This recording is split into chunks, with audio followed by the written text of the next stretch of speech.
मशरिक से उभरते हुए सूरज को जरा देख, लिहाजा साइंस बढ़ी, टेक्नोलॉजी बढ़ी, आज उनके यहाँ तरक्की आई। इसी तरह ये समझ लीजिए रोटी कपड़ा और मकान कोई काफिराना नारा नहीं था, ये अफराद का बुनियादी हक है और तारीख इंसानी में पहली मर्तबा उमर फारूक ने इस हक का बयान किया। अगर दजला और फुरात के किनारे एक कुत्ता भी भूखा मर गया तो उमर क़यामत के दिन जिम्मेदार होगा। कौन मार्क्स है, क्या बिद्दी और क्या बिद्दी का शोरबा, कौन कोई जदीद तस्वुरात देने वाले होंगे। ये कल की पैदावार है और आज खत्म हो चुके, आज उनके चेहरों पर कालक बनी जा रही है, आज उनके मुजस्समे गिराए जा रहे हैं। उमर फारूक का फरमान ये मोहम्मद के गुलाम और एक अदना तरबियत याफ्ता सिपाही का फरमान है, ये ता क़यामत कायम रहेगा। हर शहरी की बुनियादी जरूरियात की किफायत है जो निज़ाम खिलाफत के ज़िम्मे। और इसमें तो जैसा कि मैंने अर्ज़ किया, इसमें तो हज़रत उमर ने मुसलमान नहीं कहा, सिर्फ मुसलमान नहीं, जानवरों तक बात पहुंचा दी। इसका मतलब यह कि गैर मुस्लिमों का भी हक है।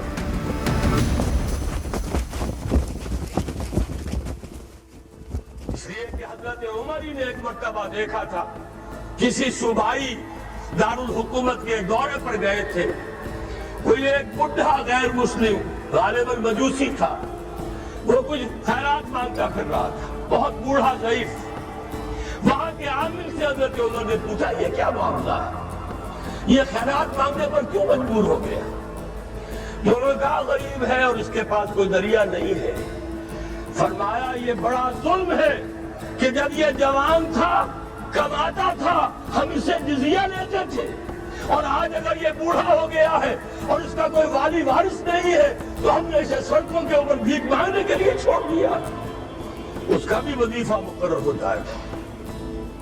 ये जिम्मेदारी, ये किफालत आम्मा हर शहरी के लिए।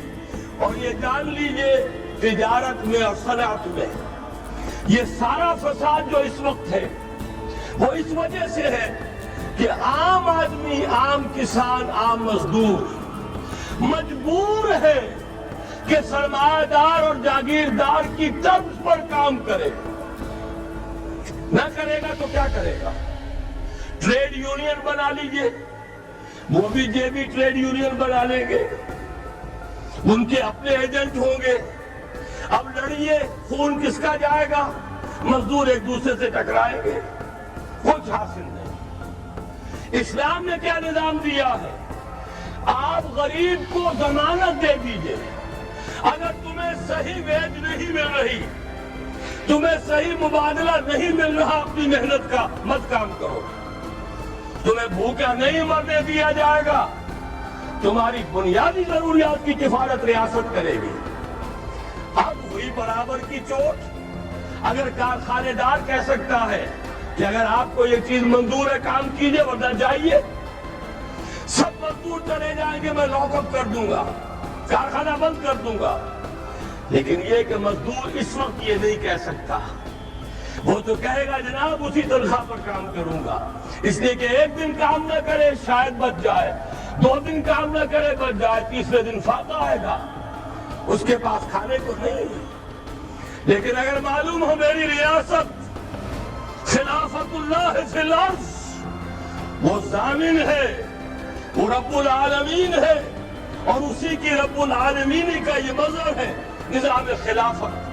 रहमतुल लिल आलमीन का सबसे बड़ा मजहब मोहम्मद रसूलुल्लाह की ये निज़ाम खिलाफत, ये ज़ामिन है, ये मुझे भूखा नहीं मरने देगा। ये मेरे बच्चों के लिए कोई न कोई छत जरूर फराहम करेगा, तो फिर उसके पास भी बार्गेनिंग पावर है, वो भी कदम जमा कर बात करेगा कि जनाब ये बेच देते हैं तो काम करूंगा वरना नहीं करूंगा। ये है जो आसान तरीन हल है। बाकी ये कि जबर किया था रूस ने, उसका हशर देख लिया। और सरमायादाराना निजाम इस वक्त तो बड़ा खुश है, उसके डंके बज रहे हैं, उसकी फतह हो गई। سب سے بڑا دشمن سرنگو ہے، وہ تو سجدہ کیے ہوئے ہے، لیکن یہ کہ واقعہ یہ ہے سرمایہ دارانہ نظام کے اندر جو کنٹرڈکشنز ہیں، جو تضادات ہیں، اب وہ ظاہر ہوں گے۔ جب باہر مقابلہ تھا، اندر کی لڑائی ختم تھی، اب اندر سے فساد ابھرے گا، اندر سے ایکسپلوژن ہوں گے۔ یہ غیر فطری نظام، یہ غیر انسانی نظام، یہ غیر معقول نظام ختم ہو کر رہے گا۔ کاش کہ اس کی جگہ صحیح، معتدل، متوازن، عادلانہ نظام خلافت، اس کا کوئی نمونہ ہم دنیا کے سامنے پیش کرتے ہیں۔ اس وقت پوری دنیا کی طرف ہماری ذمہ داری ہے۔